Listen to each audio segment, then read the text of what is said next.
Hello and welcome Hello. to episode 3 of our book club.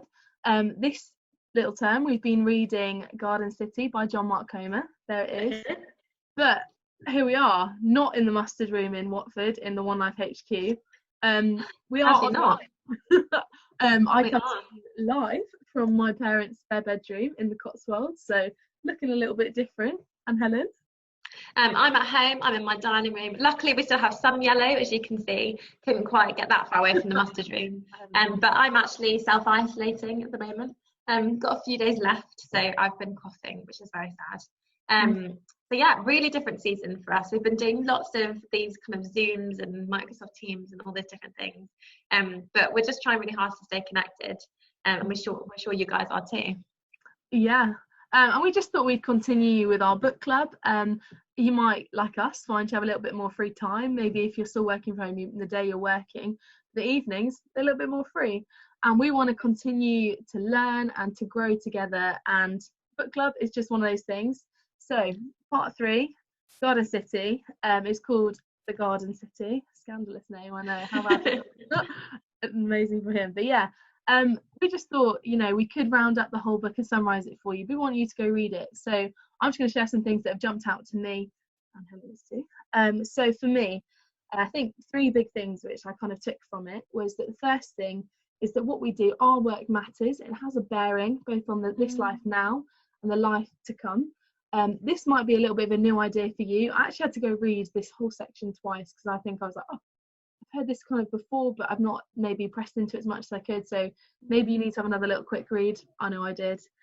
So my work matters both now and the life to come. It has bearing.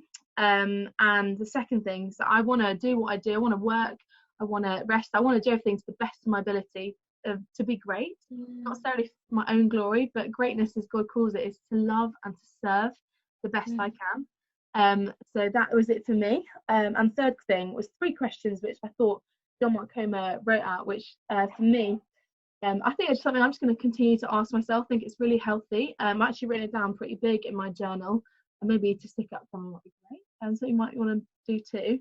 Was question number 1: Is this what I feel like what God is calling me to today? Is this what I'm doing? What am I living that out? Number 2: Is what I'm doing benefiting my community and making this world here more garden-like? And number 3: is it glorifying God? Am I adding to his beauty of his creation? Am I giving glory and honour to him in everything I'm doing? Those are my big 3. I love those. I love those questions as like the baseline for like how we do our days. And even like if we might not be like, oh, I'm so excited about the Excel spreadsheet I'm going to work on today. It's like, actually, how does this build God's kingdom? It's like that different perspective. And I guess for me, this chapter, the end of this chapter, was like a perspective shift. I guess the other sections were really applicable. We can kind of talk about how we're going to apply them to our lives. But actually, this was much more kind of raising our eyes, raising our gaze, and giving us hope for the future. And I guess for me, the way he talks about heaven and this new earth is quite different, I guess, from what maybe I've heard. I guess I haven't heard loads of teaching on heaven, interestingly. But yeah, for me, it was really interesting to read.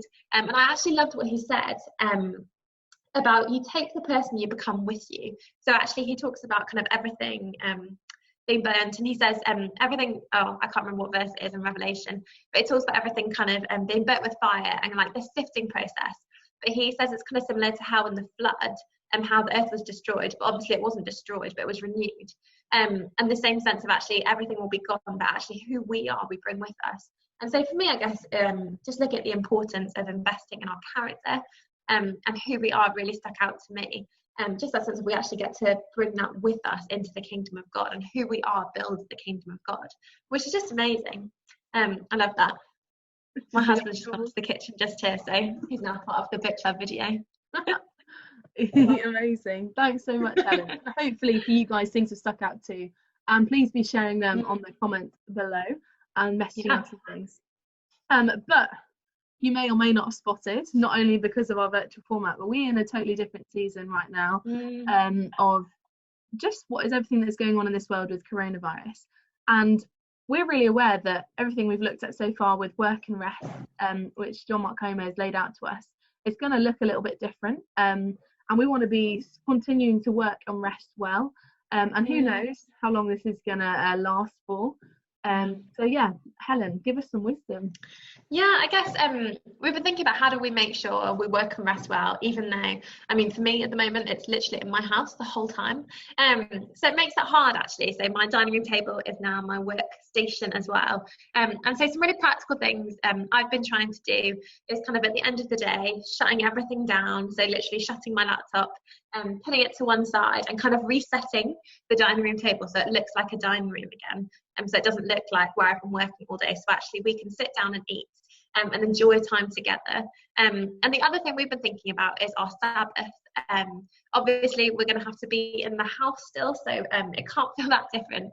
But even in what we're going to eat on the Sabbath, so we're going to have pancakes and some pastries as well, which we have in the freezer. So it's kind of making the most of what we've got now.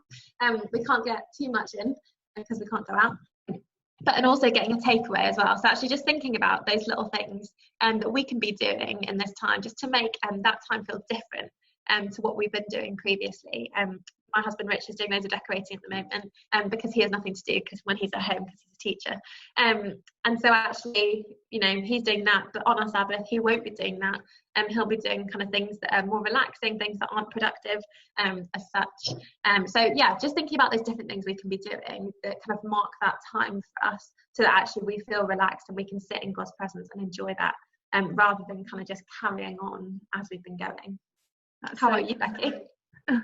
I think with all these things we've been talking about before, I think the main overriding theme is we have to be intentional with this. Definitely. And getting those balances right aren't things that necessarily we always get right. So I think you talked about being intentional about packing away. And I think working from home looks a bit different. It's not ideal that I'm working in the room I'm also sleeping and living in. So again, just having to think, yes, I'm going to pack away. I'm going to be even more restricted in when I look at emails, when I sign off for the day and things like that, just being even more rigorous with it. But also just again aligning of like what I'm doing has a purpose, it has a calling, it is for God's glory. And then I think with rest, again, being even more intentional. I self-distanced myself to the Cotswolds, to my parents' little village they live in, which pros and cons. The pros is that I'm having to be more intentional about going out to get to just enjoy the countryside, to enjoy God's creation and to rest. I think that's what my Sabbath's going to look like. It's going to look like spending myself time with my sister and her husband, and yeah, obviously safety first, washing those hands. I think with all of it, just being really intentional. So yeah, absolutely. Definitely, and we're very excited. Obviously, we've just come to the end of this book, so first book from book club done. And you might have seen we've had a poll on our Instagram stories, and the results are in. Becky, do you want to make our big announcement? Big moment, I know. So we are reading The Emotionally Healthy Leader. Ta-da! Helen has a copy. I don't yet have a copy. It's currently on its way to me, thanks to Amazon Prime, hopefully soon. And whilst that's still up and running, I 10 out of 10 recommend ordering your copy, getting it to yourself as quick as possible. If not, thanks to the beautiful medium that is the internet, things like ebooks and Kindle books are available, and we want to continue to be learning together. And whoa, shock, that is not all we're doing. What else are we doing, Helen? I know. So we were kind of thinking and reflecting, and you might have already seen this on our Instagram, that we wanted to be doing something over these next 12 weeks just to make sure that we're still engaging with kind of learning as leaders, with practices and disciplines. And we came across this book, Celebration of Discipline, by Richard Foster, which I'm sure many of you will have read and really enjoyed already. But we wanted to journey this over the next 12 weeks. So this is alongside our book club. Our book club is generally for our young adults. Obviously, everyone is welcome. But this is kind of more general for everyone in the One Life family. We want them to join in as well. And so we're going to be going through a discipline each week. We're going to be doing the discipline and kind of sharing with you our progress and our journey with that. But we would love to invite you to join with us in that as well. You can order the book if you want. If you want, you can just kind of join in with the blogs.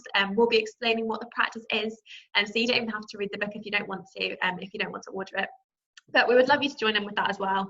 Just something to be doing over these next 12 weeks as a family and community, trying to keep sharp and keep close to Jesus during this time. So we're Absolutely. very excited. We are, and we are a virtual community already, but even more so.